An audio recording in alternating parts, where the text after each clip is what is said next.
And as time flies by, you'll open up your eyes wide. You feel it's gonna go your way. Hey, hey, it's a brand new day. Hey, hey, hey. Welcome back to Marbella Now. My name is Nicole King. Regular viewers of the show will recognise my first guest for this week. His name is Tony Bianchi. He's a director and a lot of other things, which we're going to find out today. Tony, welcome back to the programme. Good afternoon. Nice to see you. And you. It was a lot of fun coming to the filming on set of 4D You picked a good last day. week. It was a sunny day, lots of great people there, the kids from the Marbella Film School, Yep. and also Frankie Lancaster with his daughter. I mean, what can I say? Those who watch the programme will have enjoyed it undoubtedly. Today, Tony, before we actually go into more about the movie, when we were talking last week, you came up with little tidbits of music, of writing, of all kinds of things that you did before, and I would really like to start there. So, starting as if it's new, before you became this great film director and this producer, you've written a book. Yes. I think you've written several books. Tell us a little bit. Let's start with your Right. literary Yeah. abilities. Yeah, I've written one novel, and everything else that I've written has been screenplays. So I've actually written 75 screenplays, which could be converted into novels. But my objective is to convert them all into movie. So that's the screenplays. But very nice, isn't it? Like to be able to write a book, and then turn it into a screenplay, and then Well- make it all yourself. Yeah. I mean- With the writing of the stories, every single story I do, it's my objective is to do a movie of it, right? But it is a story, you know. So I can take that and I can convert it into a novel if I wish to. But the objective is entirely when I'm writing the thing, I'm writing it as a movie. So I'm seeing the movie progress, like in sequence by sequence. So it's like I'm watching the movie myself, and all I'm doing is writing it down. Have you been like this since a child? I mean, Yeah. because it sounds like you were just born like this. Yeah. How old were you when you first started putting things in scenes in your brain? I wrote my first book when I was 9 years old, but it's not a fictional book. It was more of a philosophy. So How at 9 do you have philosophy? I don't know. What was it about? I mean, what kind of philosophy? What were you trying to share? I called it Why, and it was me trying to work out the problem I had with religion and science. And because I've always been scientifically orientated and coming from a religious family, I had that. Can I ask what religion it was? Catholic. So I went to a Catholic school. I'm Jewish, Yeah. but I went to a convent. Right. So yeah, interesting combination. Yeah. So you're coming from a very religious background. You're Yeah. interested in science, but I'm still surprised. You were 9. Yeah. And at 9 years old, it's not Yeah, the and I didn't most even- normal thing to say, I want to And understand why. I And didn't even understand the basics, so I had to work out the basics, and so I spent a lot of time thinking. what was your conclusion? Well, I wrote a book on it, and it was quite lengthy, but that was over years and years and years, because I just kept on thinking about it and put it all together. And by the time I was 11, I had it finished, and then when I was in the Air Force, that's when I started writing it out, and probably about 20 years ago, I actually wrote it out into a proper book. Never published it, though. Well, maybe it's something that you should publish, especially nowadays when you can actually do these things yourself. 20 years ago, you had to have a publisher and someone had to do something for you. Nowadays, you literally can get it out there on your own. Yeah, but I'd say it's not something I would do. Let's say I'm a creative, but I'm not a creative, apart from the movies, which is the exception in my life, really. All of my creation has just been personal gratification. It's just something I have to do. So when it's writing songs, or when it's writing stories, or writing, and I'd have to do something virtually constantly, or even when it's writing software. So you're a software writer? I was a isn't it? software developer for many years. That's probably the most important thing I was doing, and it was all creative stuff, you know. So I wasn't ever functionally just creating things, you know, like off-the-shelf sort of things where people ask me to do things. No, I was creating things which had never been done before, like 3D worlds, secure for children with biometric entry and everything, yeah. And so, yeah, lots and lots of... Did one thing lead into the other, in the essence of, obviously, you went to school, you're already philosophizing between religion and science. Which was the first expression after the book at 9? How did you first express yourself, and how Music. did you see that, and is that how you saw initially your Absolutely. career and your future? Because I loved music so much. My mother was extremely interested in music, and so I was always listening to music, and I just loved it so much. And I got into keyboards, and I was playing the organ for the church. But I'm not the sort of person. And my father was extremely musical as well. My father was a brilliant guitarist, and so I always had this thing about music. But I never liked to play other people's songs, so I always had to write my own songs, and that's where the creative side, it just flourished, where I was just writing songs all the time. I got myself a synthesizer, and then just before, when I was 17, 16, 17, 18, I'd written hundreds of songs. Now, my goal was to be a pop star. And did you follow that through to any degree? Yeah. Tell us a little bit about your beginnings as a pop star. Yeah, well, I was writing with a group. I was playing with a group originally, but they just wanted to play other people's songs, not interested. So I started my own group. It was called Babysitter. That was 1977, 78. And yeah, we wrote loads of songs, and everything was going really great. And then my opportunity for the Air Force came through, because I came in as a direct entry in the Air Force, which is technical and engineering, so I couldn't turn that down. So you obviously studied a career that made you appropriate for that, even though you loved music. It was a dichotomy, because I've got the arts and my music, and everything was going great, and we were going to be in the studio. We did go in the studio. We did a couple of songs in the studio, but then family was there saying you need to be in your technical. You're a scientist. You're not an artist. So I felt obliged to go down the engineering side, which I did, and I did 9 years in the Air Force doing that. But all the time, I'm still writing music. So around about 1985, I found a vocalist in Leeds, and we started writing hundreds of songs together, and because we had a good feeling together.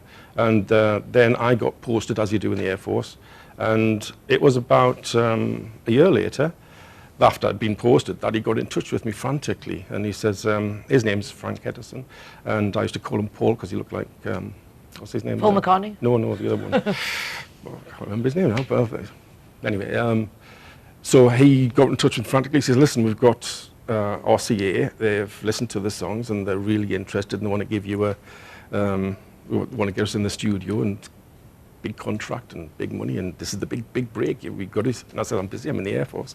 And so they came up in a great big limousine and offered me the thing, and I said, yeah, okay then. So I had to get out of the Air Force, and the Air Force wouldn't let me out. So, yeah. That wasn't fair. Wasn't, was it? No, it wasn't. And sorry, because I understand your parents' side of things, especially if you have that ability to do the engineering side of things.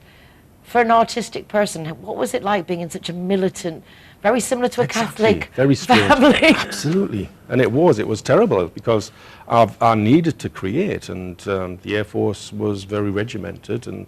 But I'm one of these people that just, once I've dedicated myself to doing something, I see it through to the end. And because I started in the Air Force, and it was a challenge, and it was a very demanding thing which I was doing, which was radar telecommunications. But I couldn't let it go. I couldn't fail. I had to keep on doing it, and I signed up for 9 years, and I had to do the 9 years. But by the end of it, I was really looking forward to getting out, especially after them having made a mess of my music career. So how did you follow on after the Air Force? What were your first steps? How do you start again? Well, during the Air Force, I managed to make it a little bit easier, because I was in IT, so I'm a That's where the programming developer, came. yeah. And I had to go out to the Gulf, so I had to do a stint there. So that was in 1990, I think it was, and that was the only time that they ever got me to do anything like that. Apart from that, I was trying to get away from my engineering and get more into the software development, and there were very few people around to do that at the time. So I managed to just squeeze my way through there. I says, look, I don't want to do this. I really want to do that. And so they started saying, well, what can you do? And I started building software. I built software to time the flights of the aircraft, and it got rid of major circuit boards that were always failing, and I managed to get it all into a micro. And How do you even come up with the idea to do that? I mean, it's like, where do you even begin? Yeah. What a privileged brain. Well, I think it's because there's, you see the niche, you see what needs to be done, and like when you're trying to, you use your intelligence to try and make life easier for yourself. And I didn't want to do the old military thing, and here's a nice way I could actually sit myself in an office behind a computer and do what I really wanted to do, which is create things. And so, like with that aircraft timing thing, it was constantly breaking down. I saw the opportunity. I said, well, I could build the software for that. Yeah, go on then. And I did. You know, so then after that, they knew that I was the software developer. And so whenever they needed anything, I got the job. So it kept me doing something which I'd rather do rather than what I had to do. It's nice, I think it makes a big difference. Work is 90% of our life, basically. So to do things that we like is important, very important. Do something you like. Finding what we like isn't as easy for everyone as for you, because you have so many gifts. Obviously, we were talking off air and asked if you spoke Spanish, and you said it took you 3 months to learn Spanish.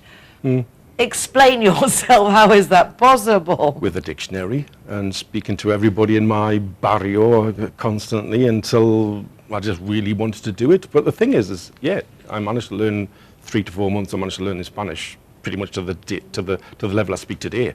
My accent never changed, you know, and my grammar didn't really improve, but I could speak very well after that short period of time. And it was only because I dedicated myself to it. I didn't do anything else for 3 months, you know. And then when we went to Mallorca, I did the same thing with German, because I needed to do. Isn't that funny? You're in Mallorca and you have to learn German. I know. But it is that way. But it was very funny. Yes. Yeah, and I was working with a lot of Germans, so I had to learn the language. So again, 3 months, and I managed And yet to you learn. said that languages don't come easily No, to you. It's no. because you've dedicated and decided, I'm going to learn, and you've done it as a job, basically. Yeah. And once I dedicate myself to something, it is pretty obsessive, pretty exclusive until I get it done. And like with the movies, for instance, you know, once you make the decision, it does.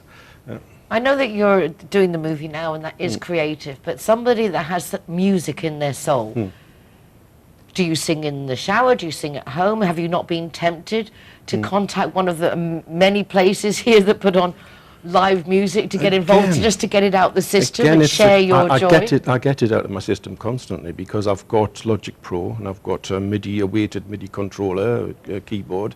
So pretty much every week or every couple of weeks, when I have time, I put aside a bit of time and I get my grand piano out, and I just create music. So I like piano, strings, and what I tend to do a lot, because I've been doing the movies for the past few years, is I'm writing really the soundtracks to my movies. So I was going to say, surely then you will be doing the soundtracks for your own films. that's exactly what I do. So whenever I'm thinking about a movie or the most recent thing which I've written, I then start thinking, okay, I will be needing a piece of music for that. So when I get the downtime, I start on the keyboard and I compose it, and I've done that quite a lot.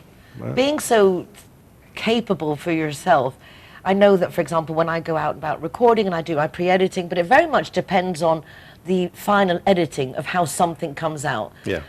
You're being able to do that yourself, even to the degree of knowing how you want the music to sound, because obviously you very much have the whole thing inside of you that you just want to get out. You're not making it up as you go along. It's like you're kind of seeing it. When I write a movie, I actually watch the movie myself in my head before I start writing. So like you've just said, I actually do have the finished product in my head, and all I'm doing is just making it happen. So whatever's in my head, when I'm out directing, I'm literally just trying to visualize exactly what I've seen. So I've seen the movie many times before it's eventually made. That's so funny, because a lot of actors or people say they don't watch their movies once they're made, but it's so funny to hear that you've already watched the movie before it's even made. It was finished before it was written, before I even wrote a line. That's exactly what I do. Yeah. Absolutely And fascinating. I think I just found the way to do it. It was probably more luck than good judgment, because I mentioned last time that the first movie I ever wrote came in a dream. So I woke up with the movie playing itself over in my head, and then I said, okay, I need to write that down. So that sort of set the mark. I learned how to do it, because all I had to do the next time, a few weeks later, was to just write it down again. So I was watching, and then I wrote it down. So, and I'd already written my novel, so I don't have any problems writing, you know, so I can actually write extremely fast. I can touch type, so things get out really quickly. So I get the movie in my head, I watch the movie, then I scribble it down very quickly. I think it's fascinating, and I think one of the things I most appreciate is the fact that so many people have a movie or a book in them, but they don't do what you do. And then just take it to the next step and write it down. Absolutely impressive. Don't go away. Don't you go away either. Because we'll be back with Tony Bianchi after the break, and we're going to be talking about the film he's making, 4D, right here in Marbella. Judy likes to consider herself a clever young woman, which is why she thought very carefully before choosing her insurance company. Now that she needs it, she's jolly glad she chose Linear Director, as it looks as if she might have something better to do. Why don't you be clever, like Judy? Call Linear Director on 952 14 78 34 and see which policy is best for you. Hi guys, Ross here from Hogan Stand. Proud to be a member of the Zero Hero campaign, and we recommend everybody. Nobody drives drinking. Everybody who drives a car doesn't have any alcohol in their system, and we're proud to sponsor the Zero Hero program. One, we are at one, we are at G-Wine is happy to be Zero Hero partner. How cool is that? G-Wine. Clara are proud to present Zero to Hero. Never drink and drive. When I'm the designated driver, I think it's only fair that I get to choose a Zero Hero venue that rewards me with free soft drinks. My friends all get to choose and booze, and they feel safe going home with me. Make sure that you get your reward for being the designated driver. Why pay if you don't have to? Everyone that comes and wants to join our Zero Hero Association, they will have free non-alcoholic drinks at our venue at any time.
Welcome back to the program. Joining me today is Tony Bianchi. He is a director, producer, and he is responsible for that trailer of the short movie, 28 minutes. A lot can be done in 28 minutes. So, Tony, I'm just impressed. You write, you compose. I really see that your military time, together with all your programming, has helped you become this superpower in expressing yourself. I'm really quite blown away of how you go from one side to the other, but how you join them together so nicely. A bit like you were saying in the first part of the program, trying to join together the Catholic religion and science. Somehow you seem to find the way to make everything just talk to each other? Well, it's curious because with movies, that seems to be the amalgamation of everything I've done in my life. And that's why it seemed such a natural progress after I'd decided that it was so difficult to find a director or a producer for my movie, the original, that I decided that I needed to do myself. And I sort of reflected on everything that I do. So I've already been doing a lot of film editing beforehand for designs, graphic designs, web, etc. So I was doing a lot of that sort of thing anyway. And I found that easy. And then I thought, okay, well, I can write the music and I write the stories anyway. So then I've got a lot of graphic design. I've been doing that for many years. So it really was just putting everything together into the one perfect thing for me, which is to make movies. And I didn't see any difficulty in doing it because I have accumulated all the skills throughout my life. So it's just a case now of just putting it all together. Yeah. The things you can't do that I think could be frustrating for you, you can't act all the roles. So as you can't act all the roles, although you do everything else yourself, Yeah. seeing the cast of the film 4D, Sarah, the starring role, Sarah Spendlove. absolutely fabulous. She's great. But that must have been very difficult for you in the sense of you know that you've got a selection and then to find the person that fits what you've already seen in your mind, because you're not seeing who you get. No, you've got such a specific vision beforehand. What we really need is budget. And if anybody wants to get involved in this, then there are 75 movies ahead which need to be made. And the only thing that's slowing us down is investment and movie investment. That's what would really make a big difference, because just like you've said there, I have to try and find the actress to fit the role. But what I tend to do is to find the actress and adapt the role to the actress, because I don't have the funds and the luxury of being able to select the perfect actress or the perfect actors. So likewise with locations, I have to look at the locations. Then so I've spent a lot of time over the past few weeks, even after we've started shooting. We then find of the location, and the location we did the scouting originally, and I have it in my head. But when I go back, like the laboratory scene yesterday, it was 16 hours of standing on my feet. You know, it was a really demanding thing to do. And when I went first in there with the shot list written, all the scripts perfect, and I go in there and it doesn't look anything like I remembered it. And so I had to, on my feet, I had to change everything around. And so we lost a bit of time at the beginning, you know. So with budget, I can create exactly what I want, and I can select the perfect person. So my original Charlotte, which is in the movie, the actor and the character in the movie, she was a completely different character. She was a different person. But Sarah does a beautiful job. She's such a good actress. And so as I've been working with Sarah, I've been developing behind the scenes her character a little bit more as well. So I'm doing a lot of work in the background, you know, like the duck with the legs But going isn't that crazy nice underneath. in the sense that it's not just written in stone, that you can adapt it to make the best finished story, as opposed to just determine, I'm going to do that with the wrong people, but you're making it. I'm trying my best to try and make it as good as it Marbella can. has to be a good place Well, that's for the that. I mean, we advantage. have everything. If you go from Cabo Pino to Guadalmina, in that 27 kilometers, you've got sand dunes to desert, arid areas to mountains. We've got everything. All of the Westerns used to come over here to do their, exactly. movies. Down Did in it for Almeria. America. I know, It's like- fantastic, that, isn't it? And we've got it right here. But I haven't written any Westerns yet. Of all the movies I've written, I don't think I don't think we would need any ever- more spaghetti westerns at the I think moment. we've got enough, haven't we? You do seem to have a rather dark genre going on, though. I don't know if the 75 creations are of the same in the label. No, well, one of the recent ones I've written is called I Love You, Lucy. It's a love story, but it is a bit of a ghost story as well. So yes, I suppose I that's a do nice always little have mix. and it's really nice. I so much want to make that one. Do you but- think that will be the next project? No, because it's a short. And a lot of my movies are short, so I would say probably about 60% are full feature movies. And some of them are, like some of my best ones are just short ideas where possibly 15 minutes, half an hour of movie, and I don't really want to spoil it by making it longer. So one of the things I am thinking of doing is creating like an anthology series, a bit like Black Mirror. Okay, I enjoy that. Yeah, and so a bit like he did, create a load of 1 hour stories or something, and I can definitely do that with all of my shorts. Yeah, that's very good. The Twilight Zone, the Black Exactly. Mirror. They said there are a lot of things that you just Anthology. want. Yeah, and I'm sure that Netflix will probably be one of the things I will be doing, where I'll be taking a lot of these stories, because they're all amazing stories, and they're like those 5 minutes in the future stories, when they've always got something interesting in them, and the fully contained story. So I wouldn't make a series, but yes, anthology No, I stories think like that Netflix that. will be very interested. And all you Yeah. have to do, really, isn't it, is make the trailers to show that you've got the content ability, and then ask them to give you the money. Oh, well, that's the whole idea of making the movies in the first place, is to show what you can do, and then people respect the fact that you've done that and you've done that and you've done that. So then you say, I've got a lot more, are you interested? And it's nice that you're also, as a resident here, very much working with the local community, the Yep. Marbella Film School, Frankie Lancaster, Anna Scott, the makeup artist, in the sense you're Absolutely. involving a lot of the people locally that even, hopefully, when you have these enormous budgets, you will be carrying through with you. Absolutely, but the thing is, when you've got to realise that we've been talking about all the things, but effectively, I can't do anything without the team, and that's one of the most important things that I've learned in movie, in the fact that yes, I can write the thing and I can do the scripting, but I can't do all the work. And so yes, I started off with the camera, then I realised to direct people, I can't be stuck behind the camera. So I need camera people, I need the DOP, I need people to help me, and so it becomes a team effort.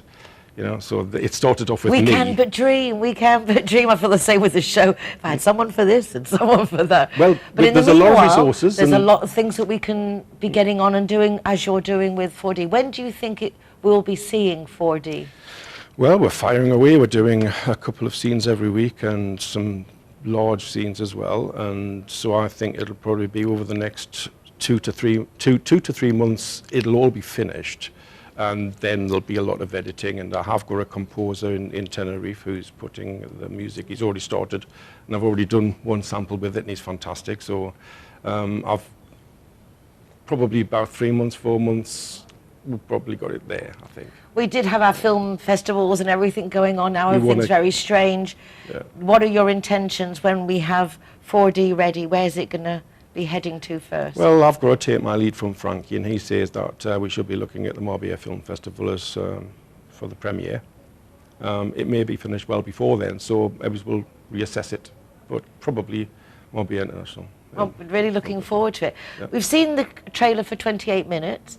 We're going to see another trailer at the end. What's this for? Tell us a little bit about the trailer we're going to see at the end of the show. It's called Through a Lens Darkly. And it Interesting name, Through Lens Darkly. Through a Lens Darkly, yeah. And it's reflective, and I actually, in the last interview I did with you, I got the two mixed up, and I started explaining a little bit about Through a Lens Darkly when I should have been talking about 28 minutes. And yeah, that is the one where a girl is reflecting on her situation. So it's one friend trying to help another friend I in a like that- really dark situation. But it's nice in the sense of the way, obviously, you can see at 9 years old, you're philosophizing between religion and science, and everything seems to have this. A lot of questions that you have. Yeah. Like, is it human nature? Is it the personality, the that's- psychology? yeah. What is the bit that really gets you? Yeah, and it's the religion thing as well. I've never stopped with that. You know, all my heroes are people like Christopher Hitchens and Richard Dawkins and Neil deGrasse Tyson. So I'm constantly reading material to enrich, and I think it's this learning process which will never end for me. And the more I learn, the more questions I've got. So. But the nice thing is more. I imagine that also inspires you then to create more. So it's I get a ideas nice from that, nice yeah. circle you got going on. Yeah, it works. I've got a little gift for you. If I can give you that. That's very sweet of you. Oh my gosh, my your novel. book, Yeah. Cloud 10. Look about that. I love the title. We talked about this in our last interview. Yeah. I'm very much looking forward to reading it. I hope you Thank enjoy you. it. I'm going to have to get you to sign it for me afterwards. I need your absolutely. autograph. Oh, totally. Well, Tony, thank you so much Yep. for joining us again. I know we'll be seeing more of you because we're going to, it's not a threat. but we keep on following the creation of the movie and the launch and everything to do with that. Also, your musical career, your writing career. This guy's got it all. If you need anything programmed, he can do it for you too. Tony, thank you very much. We're going to go out with Through the Lens. Through Ear Lens Darkly. Through Ear Lens Darkly. He hasn't got a dark personality, really. He's much lighter in person than it would seem. Thank you very much, and thank you very much for joining us. I hope you enjoyed the clip we're about to see, and that you will join us again for more Marbella Now moments tomorrow. If you want to catch up on past recordings, you can do so from the website of RTV Marbella or from an easy link of my website, nicoleking.es. Thank you very much. Take care of yourselves. Y hasta mañana. And thank you very much. And take care of yourself. Thank you, Nicole. And you do. Thank you. And thank you for the present. You're welcome.